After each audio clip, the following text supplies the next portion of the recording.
오늘은 우리 계시록 제5장을 우리 공부하도록 하겠습니다. 여기 5장도 4장에 이어서 천상 예배에 대한 내용이 여기 적혀 있습니다. 내가 보니 이 보좌에 앉으시니 바로 하나님이십니다. 오른손에 책이 있으니 안팎으로 섰고 7인으로 봉하여졌더라. 이제 우리 하나님께서 이 21가지 재앙입니다. 모든 게 7 이제 인의 재앙과 7 나팔의 재앙과 7 대집의 재앙 21가지 재앙을 이제 공개를 하시는데 그 중에서 이렇게 7인을로 봉해졌던 책을 두고 있는 모습입니다. 또 봄에 힘 있는 천사가 큰 소리로 외치기를 누가 책을 펴며 그 인을 떼기에 합당하냐 하니, 인을 뗀다라는 것은 우리가 이제 편지 봉투에 아주 중요한 것은 거기에 어떤 딱 그 인봉을 하지 않습니까? 이 인봉을 떼는 거예요.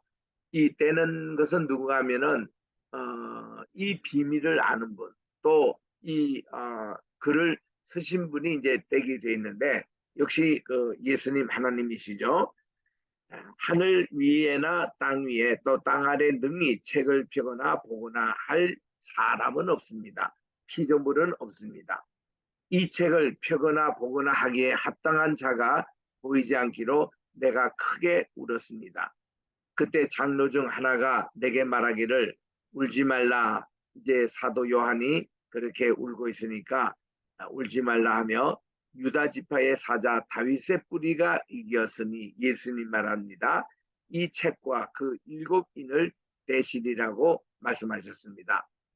우리 사도 요한에게 60년 만에 나타난 예수님의 모습은 다양했습니다.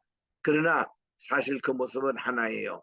얼굴에는 광채가 나고 그리고 세마 보옷을 입으시고 또 예수님은 모든 교회를 관장하시고 또 모든 주의 종을 이렇게 다 다스리시는 우리 주님의 모습으로 나타나시면서 그분에게는 우리 7 소아시아 교회에 주신 편지도 나타나지만 천국의 열쇠도 가지고 계시고 무저갱의 열쇠도 가지고 계시고 또 지옥의 음부의 권세 열쇠도 가지고 계시는 분이십니다. 이분이 바로 예수님이요 곧 하나님이십니다.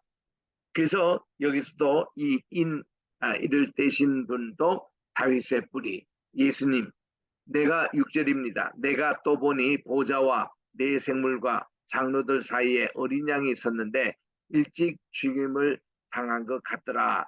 바로 예수님 7 뿔과 7 눈이 있으니 이 눈은 온 땅에 보내심을 입은 하나님의 7 영이라고 했습니다. 7 눈은 전지전능하신 하나님의 모습이죠.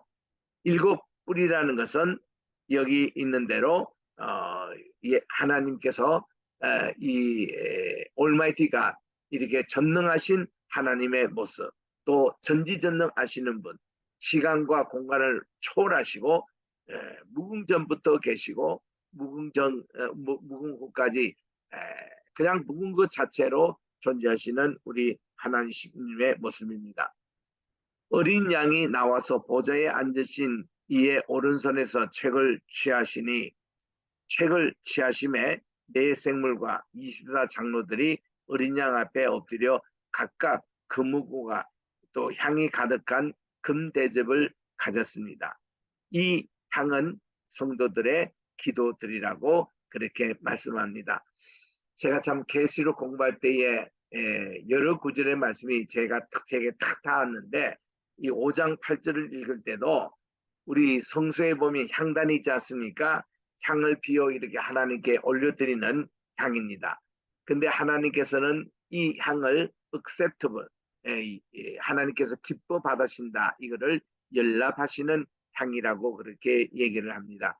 그 향이 뭐냐 하면은 바로 성도들의 기도라고 여기서 말씀하고 있는데 우리가 하나님께 기도드리면은 네 생물, 즉 네 천사와 또 24 장로들, 우리 구약의 12 우리 족장들 그리고 신약의 12 사도들 이렇게 신구약에 있는 지도자 24 장로들이 이렇게 우리의 기도를 다 담아다가 금대접에 담아다가 주님의 보좌 앞에 상달되는 우리의 기도가 하나도 헛되지 않고 다 이렇게 주님께 간다는 이 말씀이 굉장히 제게 큰 은혜가 됐습니다.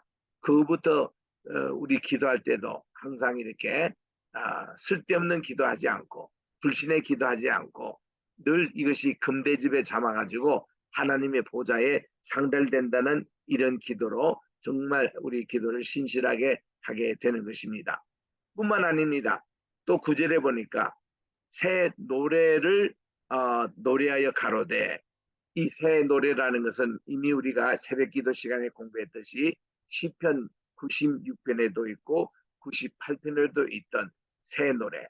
이 새 노래라는 것은 뭔가 하면 누구든지 그리스도 안에 있으면 새로운 피조물이라, 이전 것은 지나갔으니 보라 새 것이 되었도다. 그게 바로 이런 새로운 피조물입니다. 새로운 노래입니다.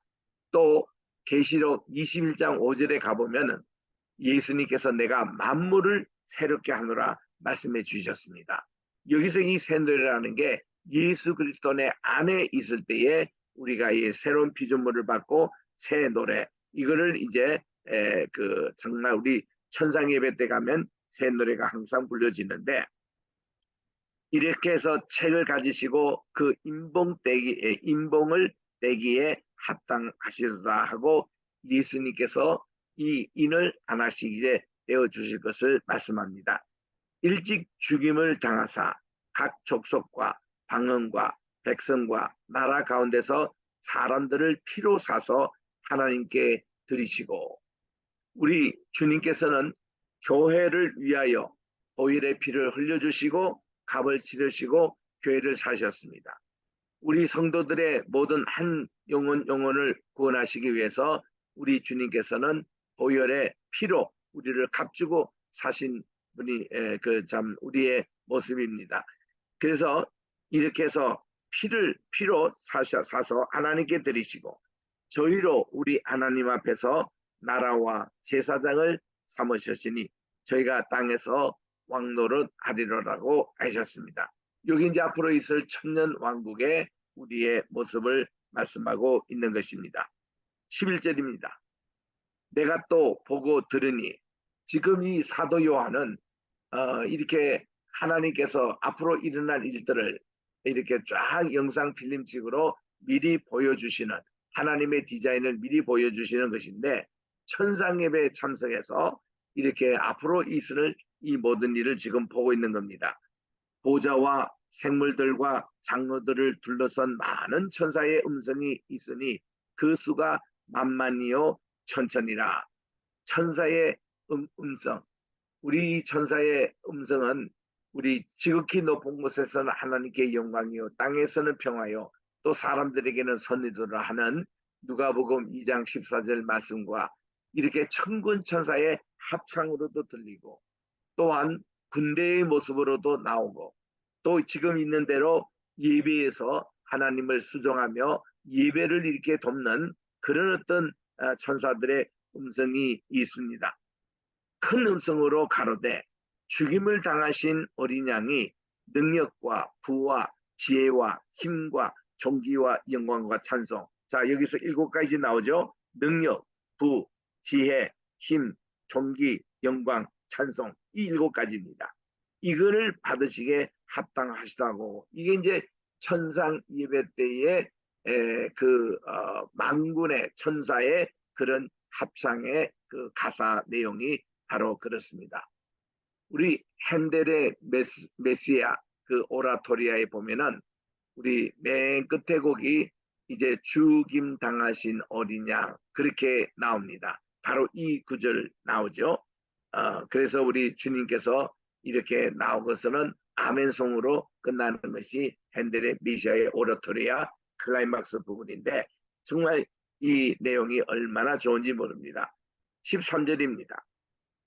내가 또 들으니 하늘 위에와 땅 위에와 땅 아래와 바다 위에와 또 그 가운데 모든 만물이 가로되 보좌에 앉으신 분과 또 어린 양에게 찬송과 존귀와 영광과 능력을 세세토록 돌릴지어다 하니 네 생물이 가로되 아멘하고 장로들 24장로들은 엎드려 경배합니다. 이분들은 다 주님으로부터 면류관을 다 이렇게 받았는데 우리는 이것을 쓸 자격이 없습니다. We are not worthy to have this crown, golden crown. 다 그것을 벗어서 다시 주님의 보좌 앞에 반납했던 참 영광을 주님께 돌렸던 이 장로들이 다 여기에 엎드려 함께 예배하는 모습을 이제 보게 됩니다. 이런 천상 예배가 지금도 계속되고 있거든요. 또 지금도 우리 이렇게 성경 공부를 하고 있고 우리 강의를 하고 있는 이 시간에도 천상에 있는 성도들이 우리 예배에 같이 지금 동참하고 계시는 거예요. 그래서 이제 계시록 6장 7장에 이제 심판의 인이 되어지는 이런 내용이 나옵니다. 이게 얼마나 그랬냐면 21개월간 7봉인의 심판이 있습니다. 21개월 더하기 21개월은 42개월이에요. 요게 3년 반입니다. 또 3년 반이 또 있어요. 또 42개월이 또 있어요. 자, 3년 반, 한 대, 두 대, 한 대라는 겁니다. 한 대 1 더하기 두 대는 2 더하기 한 대는 0.5입니다. 요 합치면 3.5잖아요. 그래서 전 3년 반, 그리고 후 3년 반, 그 전 3년 반이 42개월인데 그 중에서 반을 나누면은 21개월이에요. 그래서 21개월에는 7가지의 인의 재앙, 또 21개월에는 7가지의 나팔의 재앙, 그리고 후 3년 반 42개월에는 이 대접의 재판으로 7년 이 대환란의 기간을 말씀하고 있는 것입니다. 자, 이제 7인 중에서 첫 번째 인을 떼십니다. 내가 보니 어린 양이 7인 중에 첫째 이거를 이제 봉합니다. 이거를 뗍니다. 그리고 그 안에 이제 내용물이 나오잖아요. 이 내용물에 보니까 네 생물 중에 하나가 우레 같은 소리로 말하되 오라 카멘시입니다. 우리 말레는 오라라고 되어 있지만 영어에는 보니까 와서 보라 이런 말씀이에요. 그 내가 보니 이제 사도 요한이 봅니다. 흰말이 있고 그 탄자가 활을 가졌습니다. 그리고 멸류관을 받고 나가서 이기고 또 이기려고 했습니다. 이 흰말, 활을 가진 멸류관을 받고 이렇게 이기려 했습니다. 자, 지금 우리가 이런 내용에 이제 우리 전체 구도를 이렇게 다시 한번 확인하고 보면은 7인, 그러니까 seven seals, 지금 그 부분을 지금 우리가 공부하고 있습니다. 이것이 모두 21개월이 걸리는 것이고, 그 다음 나팔 seven trumpets, 이것도 21개월이 걸리는 겁니다. 그리고는 우리가 후 3년 반에는 the seven bowls라는 이 부분이 나와요. 대접입니다. 요 이제 재앙을 우리들이 하나씩 공부를 하는데 이제 그 심판의 내용이 여기서 나오는 것입니다. 이제 둘째 인을 떼시는 거예요. 그러니까 둘째 생물이 말하되 또 come and see, 와서 보라, 그렇게 합니다. 이번에는 another horse that was red, 이게 붉은 다른 말이 나옵니다. 그 탄자가 허락을 받아 땅에서 평화를 제하고 버리며 서로 죽이게 하고 큰 칼을 받게 됩니다. 이것이 둘째 인을 뗐을 때 나온 것인데, 이거는 죽음의 칼, 무시무시한 그런 이제 재앙이 임하여질 것이라는 겁니다. 세 번째 인을 뗐는데 이번에는 검은 말이 나와요. 첫째는 흰 말이 나오고, 두 번째는 붉은 말이 나오고, 세 번째는 검은 말이 나오는데, 이 검은 말은 저울과 밀과 보리를 재는 그런 말입니다. 셋째 인을 떼실 때도 이렇게 셋째 그 생물이 말하되 come and see 하시기로, 내가 보니 검은 말 블랙 홀스가 나옵니다. 그 탄자가 손에 저울을 가졌습니다. 내가 네 생물 사이로서 나는 듯한 음성을 들으니 가로되 한 데나리온에 밀 한 되요 한 데나리온에 보리 석대로다. 또 감론유와 포도주는 해치 말라 했습니다. 엄청난 인플레이션입니다. 한 데나리온이 어떤 거냐면은 한 노동자가 일해서 얻을 그런 이제 임금의 값, 품삯이에요. 한 노동자의 품삯. 그 요즘으로 말하면 한 15만 원 정도 그렇게 할 텐데 그걸 가지고 밀 한 대밖에 못 사는 겁니다. 그리고 또 한 대에 보리 석대 이렇게 해서 감론유와 포도주는 해치지 말라라고 그렇게 나옵니다. 흔히 이 저울이라는 것은 우리가 예전에 저울은 여기에 이제 1파운드 무게를 달고 여기 고기를 이제 넣잖아요. 그러면 이게 평형이 딱 되면 1파운드 이렇게 돼서 이제 이렇게 무게를 재는 것입니다. 그런데 이것이 이제 기울여지는 거예요. 기울어지면은 아직도 어떤 고기를 덜 담았다거나 이것이 무겁다거나 할 때는 이게 저울어집니다. 그럴 때는 이게 이제 평형이 깨져서 정의가 사라지고 질서가 사라지는 무질서의 그런 상징을 얘기하는 것입니다. 그래서 우리 다니엘서 5장에 가보니까 벨사살 왕이 예루살렘 성전 기명에서 가져온 성전 기명을 가지고 이제 술잔을 쓰고 이런 모습을 보고 하나님께서 너무 화가 나셔가지고 이제 신바빌론 제국이 멸망당하는 일을 하나님의 손가락으로 직접 쓰셔서 메네 데겔 우바르신이라고 하나님께서 쓰신 거예요. 그러니까 이것이 이제 저울추를 얘기하는 건데 메네라는 것이 이렇게 이제 어, 달았다는 것입니다. 맨에 이쪽에도 달고 이쪽에도 달았는데 이것이 대결이란 말은 맨에 대결 기울어졌다는 겁니다. 이게 이제 형평이 깨졌다는 겁니다. 그리고 우바르신 그리고 이 두 나라가 반쪽이 났다는 것이죠. 그래서 이제는 신바빌론 제국이 멸망당하고 메대와 바사로 구성된 페르시아 시대가 시작될 것을 하나님께서 알리신 그날 저녁으로 이 벨사살 왕이 살해당하고 죽고 그래서는 신바빌론 제국이 망하고 이제 그 페르시아 고레스 왕제의 페르시아 시대가 시작되는 것을 우리가 봅니다. 이게 이제 저울의 재앙, 금은 말의 재앙으로 이렇게 나옵니다. 네 번째 인을 떼시는데 이번에는 청황색 말이 나옵니다. 이 청황색이라는 것은 이제 우리가 번역을 그렇게 해서 그렇지 영어로 보면 pale horse입니다. 아주 이렇게 야위고 초췌한 모습.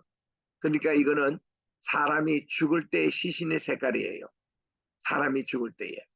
이 청황색입니다. 이 말이 나오는데 저의 이름은 사망이라 그랬습니다. 음부가 그 뒤를 따르는데 저희가 땅 4분의 1의 권세를 받아가지고 금과 흉령과 사망과 땅의 짐승으로서 죽이더라 이렇게 나오는 것입니다. 제가 이제 몇 해 전 한 9년이나 10년쯤 되는 것 같아요. 그때 이제 제 막내 아들을 함께 그 그랜드 캐년 쪽으로 이렇게 좀 여행을 떠났다가 좀 일정이 늦어져 가지고 주일 예배를 그랜드 캐년 안에 있는 어떤 침례교회에 예배를 드리게 돼 있었습니다. 그래서 이제 거기 이제 가서 앞자리에 앉아서 예배를 드리는데 그 목사님 설교 내용이 오늘 이 인해 재앙에 대한 내용을 설교하시더라고요. 그래서 그 목사님의 설교에 하면 이미 인해 재앙이 시작이 됐다고 선포를 하시더라고요. 그래서 이것은 어떤 사건이고 이것은 어떤 사건에서 최근에 우리가 뭐 1차 대전, 2차 대전, 또 2차 대전이 끝날 때에 핵 전쟁이 이렇게 시작이 되고 지금 이렇게 핵 전쟁이 세계적으로 확산이 되는 이런 모든 것을 이렇게 여기 일곱 인의 재앙으로 설명을 하시는 것을 그때 제가 들었습니다. 그리고 예배 끝나고 그 목사님과 또 잠깐 이제 질문하고 그렇게 답변했는데 자기는 기도 중에 하나님께서 이런 영감을 주셔서 이렇게 해석하느라고 말씀하신 걸 들었습니다. 참 우리는 지금 이 올해 한 해만 해도 2023년 엄청난 일들이 많이 일어났지 않습니까? 우리 세계가 기후 변화로 말미암아 많은 홍수 그리고 폭우 소식 또 그렇게 많이 더웠지 않습니까? 그래서 제가 열흘 전에 예루살렘에 있었습니다만은 그때도 엄청 더웠습니다. 40도 되는. 물론 이제 건기 시절에 그렇게 이제 더운 것은 사실인데 그 유럽이 펄펄 끓는 그런 용광로 같은 그런 일들이 많이 있는데 지금 이런 현상이 점점 더 할 거라는 거예요.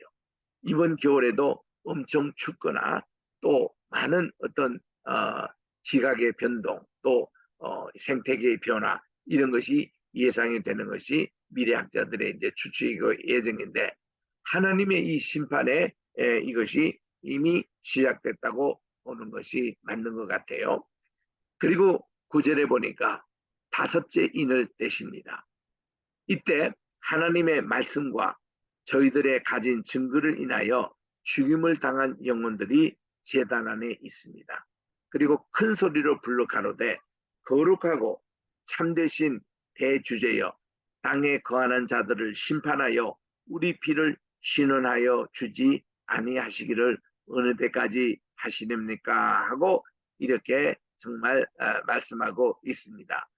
그랬더니 저에게 흰 두루마기를 마르기를 주시면서 가로되 아직 잠시 동안 쉬되 저희 동무종들과 또 형제들도 자기처럼 죽임을 받아 그 수가 차기까지 하라 하시더라. 이것이 정말 그 순교의 순교자가 많이 나오겠다는 것입니다. 이런 것을 날 때도 너희들이 인내하라는 거예요. 참으라는 겁니다. 이 순교자의 수가 차기까지 이렇게 우리에게 잠시 동안 쉬고 인내를 하도록 이 다섯째 인이 될 때 하신 말씀이었습니다. 자, 여섯 번째 인이 되어집니다. 이때는 아직도 이 재앙은 이루어지지 않았습니다. 엄청나게 큰 지진, 또 금은에 핏빛의 달, 별들이 떨어진다고 했습니다.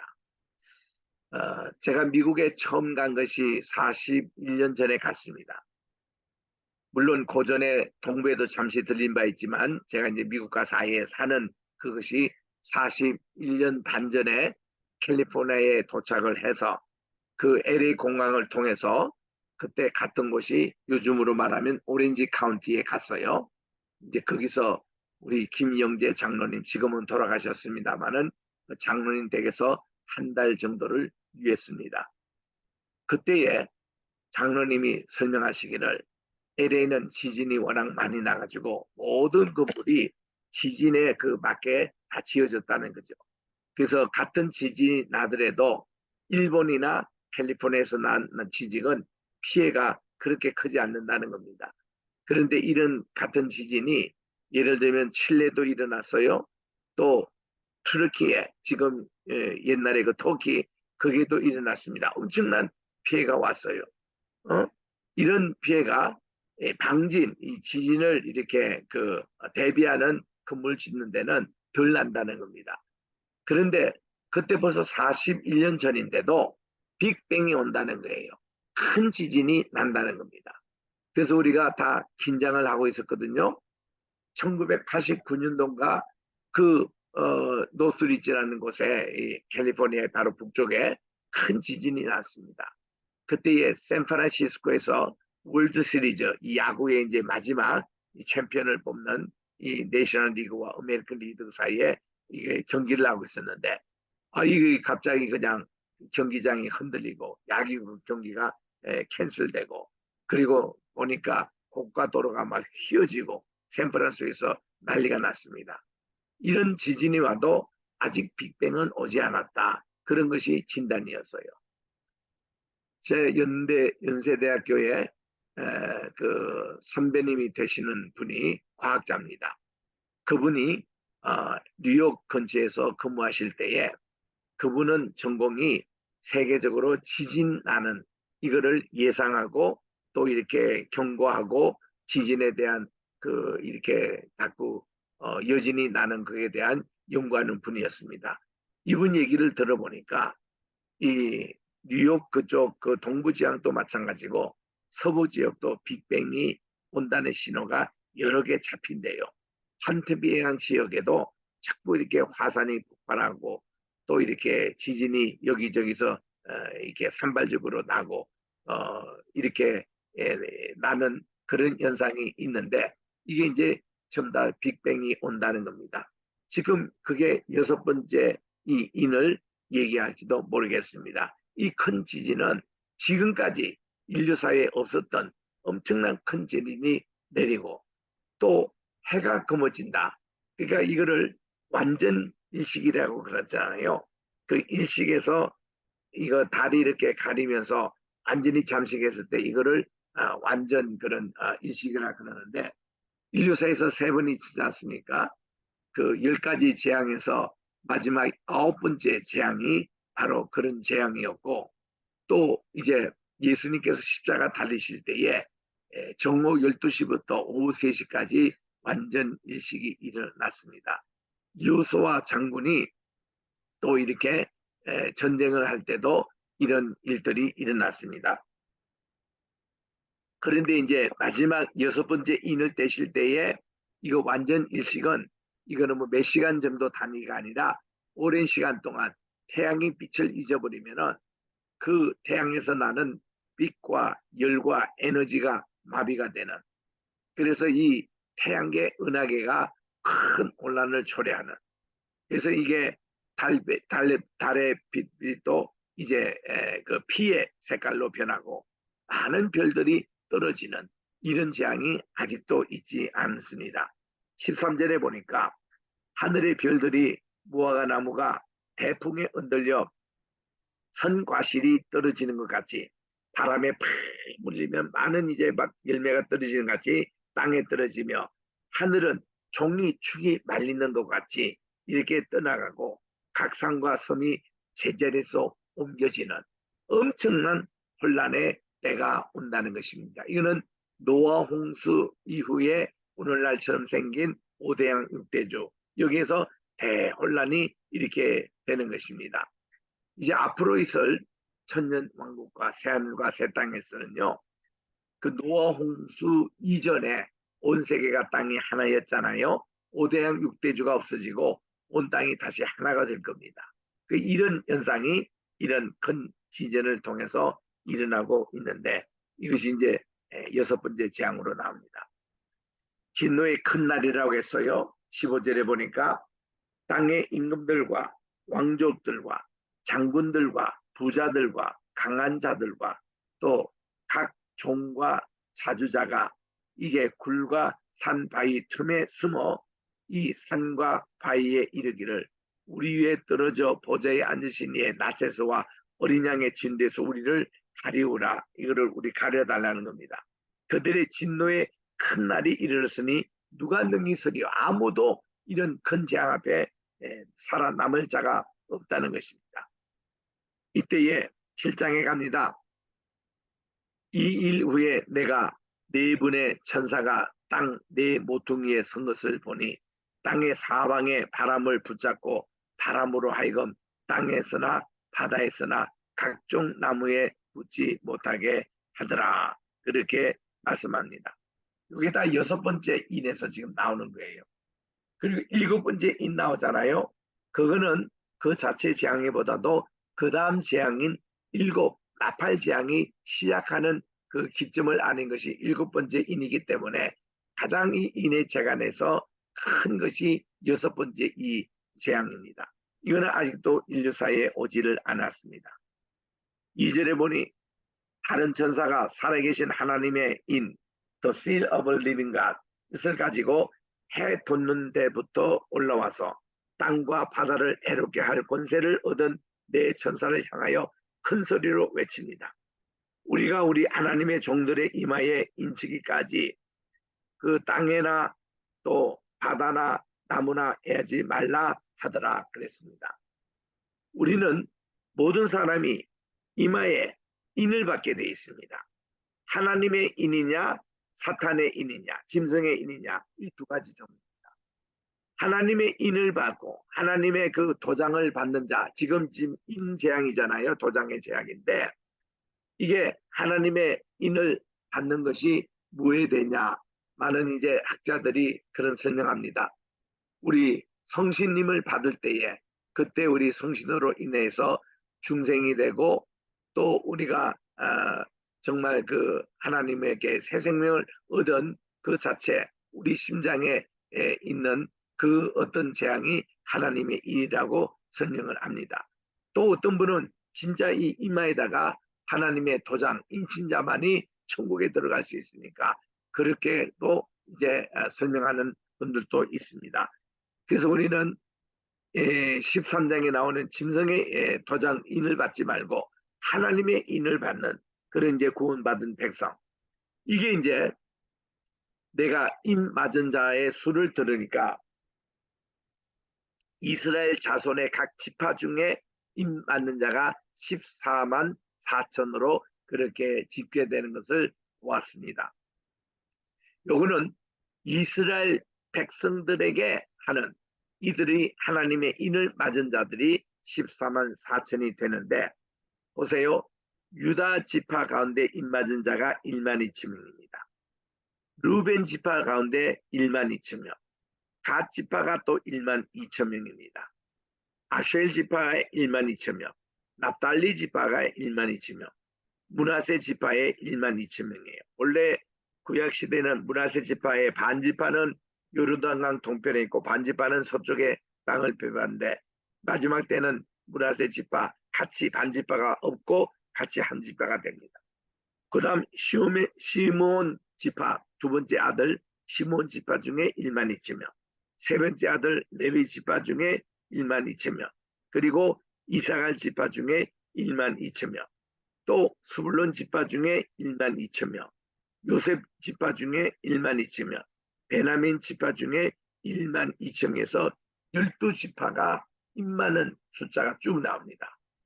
자, 여기서 여러분들이 구약에 나오는 지파의 순서하고 조금 차이 나는 점이 있죠. 뭔가니 단지파가 없어요. 단지파가 한 사람도 구원받지 못합니다. 왜냐하면 이 단지파는 이스라엘의 북쪽의 최북단에 이제 거기서 살다가 이들이 슬그머니 숨어서 잠식한 곳이 어디냐면 바로 오늘날 레바논에 있는 두로와 시돈 지방으로 옮겨갑니다. 거기서 이 단지파들이 만들어낸 종교가 바알 종교였습니다. 이 바알 종교는 바벨론의 종교를 그들이 이 시기에서 흉내내 가지고 하나님을 대적하는 그런 이제 그 종교가 바알 종교입니다. 음행을 합니다. 남녀가 같이 성적으로 결합을 해서 이 농사에 풍요로움이 있기 위해서는 이게 바알 신전에서 남창과 여창이 결합해 가지고 그렇게 열렬하게 하면은 그해 농사가 잘 된다고 거짓말로 이렇게 퍼뜨린 것이 바알 종교거든요. 그래서 이 바알 종교를 흉내낸 한국의 종교가 통일교입니다. 통일교 문서명은 문서명의 피로 피가름해요. 자기가 전 한 여인과 이렇게 자서 이 거룩한 시가 이렇게 퍼뜨려 가지고 전체 통일시키자는 거거든요. 그래서 그들은 합동 결혼식을 합니다. 이 합동 결혼식이 전부 다 문선명이 피가름했던 그런 이제 것인데 참 큰일 날 일이죠. 그래서 이제 그거를 그대로 또 답습한 것이 이 JMS라고 정명석 그쪽 종교들 그리고 이만희 신천지도 이 일부는 통일교에서 나왔습니다. 이렇게 해서 원리 강론 이런 것으로 나오는데 이 바알 종교가 단지파가 만든 겁니다. 그리고 단지파가 슬그머니 또 크레타 섬으로 가서 만든 종교가 헬레니즘이에요. 이 그리스와 또 로마 신화를 다 만들어내서 하나님을 덕대하는 우상 종교를 만들어냈습니다. 그리고 사도 요한도 지금 이 말씀을 받고 있는 반모섬이 바로 이렇게 단지파가 만들었던 우상을 만들어서 제조하여 파는 곳이었어요. 그게 채석장이 많이 있어가지고 이 돌들을 가지고 그리스 신들 또 헬라 신들 이런 거를 만들어 가지고 이거를 팔아서 큰 수익을 얻었던 곳이거든요. 이 밤모섬이 우상을 만들어내는 집단지에 여기에 하나님께서 여기에 유배되고 있는 사도 요한에게 나타나셔서 지금 이 비밀을 다 보여주신 겁니다. 그래서 이런 내용인데 14만 4천 명에 해당되는 이 12지파에 대해서 이렇게 하나님이 이미 구원받을 숫자를 예정하셨습니다. 단지파가 빠지는 대신에 뭐예요? 또 요셉 지파라 그랬어요. 본래 구약시대는 요셉의 두 아들인 에브라임과 므낫세 이 지파로 나눠서 레위 지파가 빠지잖아요. 레위 지파는 하나님께 예배드리는 성별제 지파로 아예 빠지는데 여기는 보세요. 레위 지파가 들어와 있습니다. 그 대신에 요셉 지파가 에브라임, 므낫세 따로 없고 그 에브라임 그 지파 그리고 이 므낫세 지파에 따로 없고 한 이제 것으로 이렇게 나오고요. 그리고 여기에 보면은 레위 지파가 들어가 있는 거. 그래서 12지파가 이렇게 구성이 되는 모습을 보게 됩니다. 그런데 구절에 보세요. 이거 참 중요한 구절입니다. 이후에 내가 보니 각 나라와 족속, 백성, 그리고 방언에서 아무로도 셀 수 없는 큰 무리가 흰옷을 입고 그랬는데 이것은 뭔가 하니 유대인들은 14만 4천 명이에요. 그런데 유대인 아닌 이방인들입니다. 각 나라, 족속, 백성, 방언 이들은 능히 셀 수 없는 큰 무리라고 했어요. 이거는 14만 4천 정도가 아니고 이방인들 가운데서 구원받은 숫자가 큰 무리라고 했습니다. 이들이 다 흰옷을 입고 세마포 옷을 입습니다. 손에는 이게 야자수 가지를 다 들고 보호자 앞에 어린 양 앞에 서서 큰 소리로 찬양하고 예배를 드립니다. 구원하심이 보좌에 앉으신 우리 하나님과 어린 양에게 있도다. 이것이 이방인들 구원받은 모든 성도들이 이렇게 찬양하는 거예요. 그래서 여기는 14만 4천하고는 관계없는 것입니다. 14만 4천은 유대인들의 구원받는 숫자고 이방인들 숫자는 엄청나게 많은 하나님의 숫자 이것을 말씀하고 있는 것입니다. 그래서 우리 오늘날 신천지에 가보면은 그 사람들이 14만 13명만 뭐 구원을 받는다고 각각 우리는 베드로 지파다 우리는 무슨 뭐 유다 지파다 뭐다 지파다 각기 이렇게 나눠져 있어요. 저 전라남도 광주에 가니까 거기는 무슨 베드로 지파다 이렇게 해서 합니다. 또 대구에 가면은 또 무슨 지파다. 또 서울 어디 가면 무슨 지파다. 이렇게 해서 하는 거 다 가짜입니다. 그건 유대인들의 숫자지 우리 그 이방인의 숫자가 아니에요. 그리고 이제 신천지에서 얘기하는 것은 자기들의 숫자가 지금 33만 명이라고 그러는데 그럼 자기들은 14만 4천만 구원받은 숫자로 정해놓으면 나머지 숫자는 어떻게 됩니까? 신천지 다녀봤댔자 그 하나님의 입맞지도 못하고 그 숫자에 못 들어가니 어떻게 하겠다는 거예요. 그 14만 4천 이성으로 전도하면 안 됩니다. 사실 그들의 원리에 하면 이것이 다 어디서 나온 거 아니 여호와의 정의에서 나온 것 아닙니까? 여호와의 정인이 과거에 이랬다고요.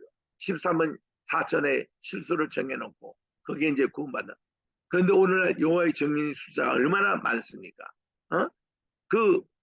뉴욕에 가면은 그 본부가 있는 곳에 있거든요. 거기서 하수꾼이라는 그런 이제 잡지도 나오고 여호와의 정인의 본부되는 워치타워라는 그런 이제 그 잡지도 나옵니다. 그 사람들 얘기는 뭐 자기들이 둘씩 다니면서 막 전도하고 이러는데 여호와의 정인도 14만 4천 요수에 이제 걸려가지고 이렇게 신천지가 거기서 카피를 해서 배워왔거든요. 이게 다 쓸데없는 얘기입니다. 이 구절 말씀을 이걸 딱 들여다대면은 그 사람들이 무슨 얘기를 할 겁니까? 그래서 그들이 무료 성경 공부다 이래가지고 이게 장로교에서는 요한계시록이 약하니까 잘 강론을 안 해요. 요한 칼빈께서 여기에 이제 5장을 강의하다가 피를 놓으면서 나는 더 이상 계시록 강의를 못하겠다. 내가 천상에는 가보지도 못했고 우리 거기에 대해서 특별히 영감을 받은 게 없어서 계시록에 대해서 이제 피를 났기 때문에 이게 계시록의 일종의 무방리 상태로 돼 있는 겁니다.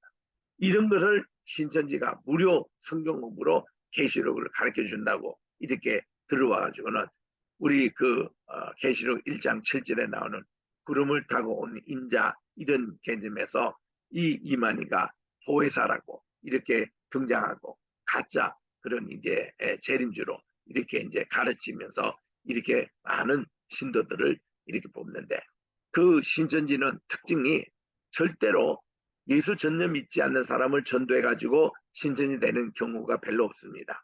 다 일반 교회에 침입해 가지고 추수꾼이라고 그들의 추수꾼은 일반 성도들 가운데 장로, 권사, 집사 또 교회에서 모문 생활을 하는 분들 특별히 눈독을 들여 가지고 이들을 포섭을 하고 그 신천지로 데려가는 거예요.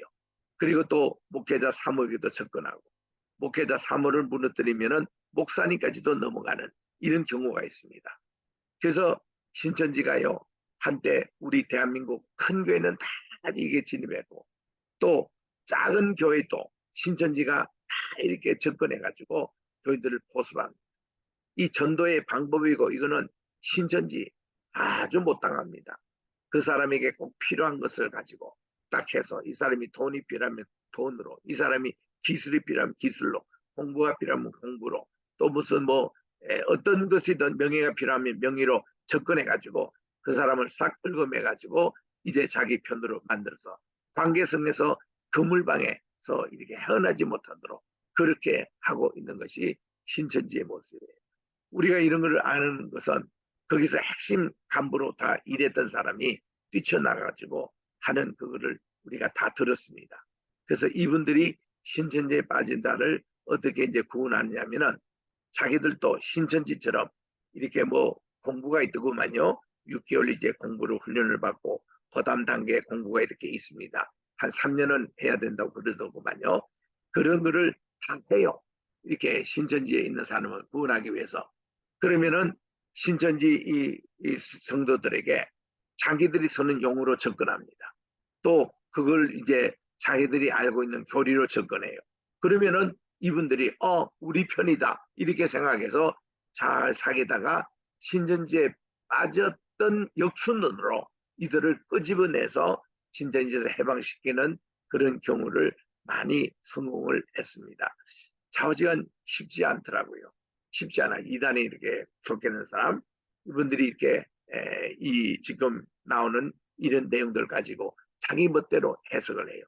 그러니까 이 절대로 이 성경을 그렇게 하지 말고 이 요한계시글은 철저하게 구약에 있는 에스겔 또 이사야 우리 후반부에 있는 이사야 그리고 스가랴 9장부터 14장 그리고 다니엘 7장부터 12장에 나오는 이것이 구약에 나온 묵시문학입니다. 여기 기점 플러스 외경들이 있어요. 구약에는 많은 외경들이 여기서 인용되고 있는데 이런 관점에서 이 계시록을 이해하고 해석해야 제대로 된 말씀의 해석이 나오는데 이거를 영해로 푼다든지 주관적으로 푼다든지 이러면은 이 계시록을 푸는 것이 365가지의 그런 해석법이다 하라고 얘기할 정도로 참 혼란스럽습니다. 우리는 그런 모임에 절대로 우리는 가지 마시고 이 바르게 배우셔야 돼요. 이 계시록을 그 지금 제가 말씀드린 대로 우리 지금 구약에 있는 관점에서 이 계시록을 보면은 다 풀려요. 하나도 어려운 게 없습니다. 그리고 이 자체가 이 밤모습에서 사도 요한이 예수님이 만나고 받았던 앞으로 종말에 일어날 일에 대한 디자인에 대해서 일곱 교회에게 쓰라고 해서 글을 써서 목회 서신으로 다 보낸 게 계시록이거든요. 이게 목회 서신입니다. 그 목회 서신은 하나님의 일을 우리에게 전하는 그거기 때문에 그거를 절대로 주관적으로나 자기 멋대로나 해석하면 큰일 납니다. 그래서 이 계시록을 여러분들이 잘 배우셔야 됩니다. 우리 장로교회도 이제는 뭐 켈빈이 이걸 안 했다고 방치하지 마시고 방치해버리니까 많은 장로 교인들을 이 신천지 추수꾼들이 와서 추수해 가고 말았어요. 지금도 많은 청년들이 빠져 있고 많은 그 중직자들이 빠져 있습니다. 제가 들은 이 얘기로 어느 한 곳에 가니까요. 한 200여 명의 그 여의도 순복음교회 교인들이 거기 빠져 있는데 많은 장로님도 계시고 뭐 안수 집사님도 교회 중직자들이 그렇게 많이 빠져 있다는 거예요. 또 목사님들이 그렇게 많이 또 신천지에 빠져 있다는 겁니다. 각 지파들 이렇게 가보면은 그래서 참 이거는 오늘 우리 기성교회가 너무 이렇게 계시록에 대한 교육이 없어서 이럴 수도 있습니다. 왜냐하면 이분들이요 그 신천지에 가서 계시록 공부하니까 장로께서는 듣도 보도 못한 얘기들 하고 하니까 속 빠지는 거예요. 그래서 이 문제입니다. 그래서 우리는 겸허하게 그 이렇게 전하고 있는데 절대로 거기 넘어가지 마시고 종말론을 건전하게 해야 합니다. 하나님께서 보여주시는 그 이상도 그 이하도 잊지 마시고 우리 그 하나님께서 보여주신 디자인을 잘 이렇게 보시면서 가는데 자 11절에 계속 읽습니다. 모든 천사가 보좌와 장로들과 내 생물의 주변에 있다가 보좌 앞에 엎드려 얼굴을 대고 하나님께 경배합니다. 가로되 아멘. 찬송과 영광과 지혜와 감사와 존귀와 능력과 힘 이것도 7가지에 우리 하나님께 예배드리라. 이것이 우리 하나님께 세세토록 이것을 히브리 말로 올람이에요. 무궁토록 있을지어다 하고 아멘 하더라. 이렇게 해서 그 7인의 그런 이제 찬송의 제일 마지막인 6번째 인. 이제 7번째 인은 사실 이제 그 7대접 그를 시작하는 거기 때문에 7째 인이 가장 중요해요. 그러니까 장로 중에 하나가 응답하여 내게 이르되 이 흰옷 입은 자들은 누구며 어디서 왔느냐고 그렇게 묻습니다. 이때 내가 가로되 내 주여 당신이 알리다. 저는 모릅니다. 그가 나에게 이릅니다. 이는 큰 환란에서 나온 자들인데 어린 양의 피에 그 옷을 씻어 희게 하였느니라. 그러므로 그들이 하나님의 보좌 앞에 있고 또 그의 성전에서 밤낮 하나님을 섬김에 보좌에 앉으시니까 그들 위에 장막을 치시리니. 자, 우리가 이제 이런 큰 환란, 이제 사탄 마귀의 마지막 최후 발악입니다. 거기에서 이제 우리 살아남고 우리 하나님 아버지께 이제 보좌에 접근해서 우리가 하기 위해서는요 순교를 각오하고라도 신앙을 지켜내야 합니다. 순교 너무 순교에 대한 상급이 커요. 그 순교를 두려워하지 마십시오. 또 우리가 이래서 환난과 핍박을 당하잖아요. 이거 두려워하지 마십시오. 우리 상급이 천국에서 큽니다. 그래서 우리 신앙생활 하다가 얼마나 많은 공격을 받는지 몰라요. 저도 뭐 얼마나 많은 공격이 받는지 몰라요. 제가 지난 화요일 날 인천 성경대학교 설립위원회에서 제게 이제 부탁하시기를 이제 설립을 어떻게 하고 학교를 어떻게 운영하는지 저의 이제 오랫동안 미국에서 총장을 3번 하고 또 학교를 42년 동안 이렇게 해왔던 노하우를 좀 전해달라고 강의에 초청을 받고 제가 갔습니다. 그런데요, 이게 광고 포스터를 보고 몇 분들이 말이죠. 저를 시기하는 분들이 있어요. 미국의 뉴욕에도 있습니다. LA도 있습니다. 또 한국에도 있습니다. 이런 분들이 제가 또 하나의 학교를 설립한다고 저를 음해하고 저를 교활하다, 뭐하다, 벨소리 다 하면서 이런 제가 이 공격을 제가 받았습니다.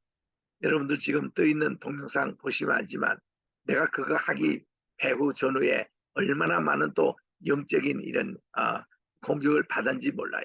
이거 분명히 황무여 장로님이 이걸 시작하셨고 저는 여기에 대해서 토요 예배 참석해서 그냥 여기에 스포트하고 여기에 대해서 이제 강연 초청으로 받아서 한 것뿐인데 이게 대해서 오해를 낳고 또 심지어 우리 개세만의 신학교에 있는 분들에게도 오해를 제가 받습니다. 아유 이렇게 우리 개세만에 잘하고 계시는데 뭐 또 하나의 학교를 또 설립하고 하느냐고. 그 내가 수업 시간에 간단하게 소개를 했습니다. 내가 뭐 또 하나 뭐 세우고 그런 게 아니라 여기 내가 저 송도에 오니까 또 이런 움직임이 있어가지고 왜 또 나도 그런 질문을 했잖아요. 왜 하필이면 인천에다가 이런 성경 대학교를 세우려고 합니까? 그랬더니 우리 황장로님 말씀이 인천이 예전부터 늘 이렇게 수도의 역할을 많이 해왔다는 거예요. 특히 강화도에 보면은 고려시대 때도 왕이 와서 임시로 수도로 삼은 적도 있고 또 강화도 만인산이 있어가지고 옛날 당군 할아버지가 여기 와서 이렇게 해서 모든 대한민국의 전국 체전할 때 성화 이게 봉송을 이 만인산에서 한답니다. 그래서 여러 가지 이렇게 중심이 되고 또 기독교 선교사님들이 다 재물포항 인천항으로 들어왔다는 거예요. 그런데 정작 인천에는 사람들이 어느 정도 소원을 남아 다 서울로 가지 인천에 남아있고 하는 분이 거의 없대요.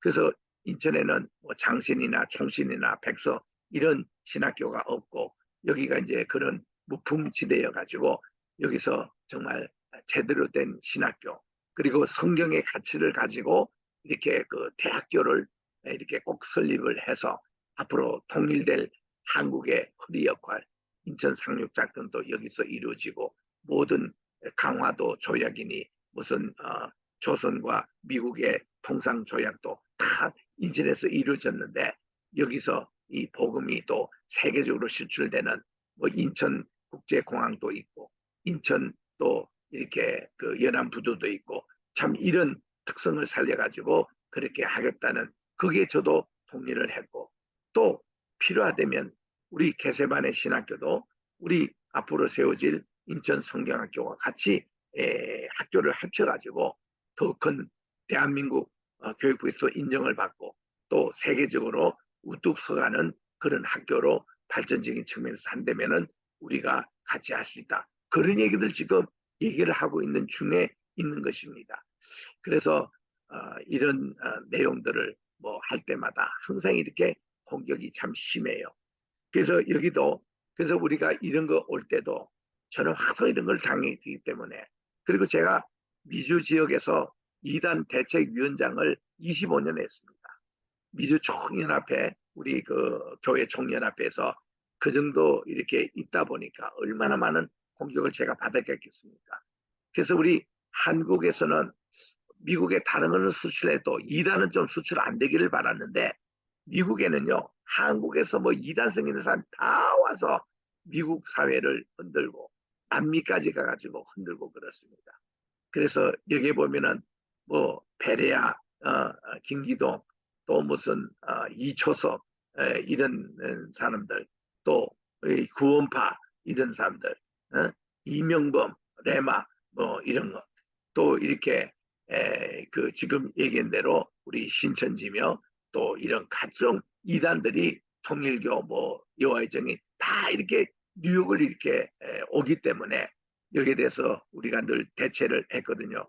그러다 보니까 우리들은 제가 위원장이니까 이단의 교주들을 뉴욕에서 많이 만났 이만희부터 시작해서 뭐 박옥수 또 이런 이단들을 이렇게 다 만나는데 또 이단성이 있다고 생각하는 그런 단체 그런 인물들도 많이 만나고 그러는데 만날 때마다 이분들로부터 얼마나 영적인 공격을 많이 받는지 몰라요.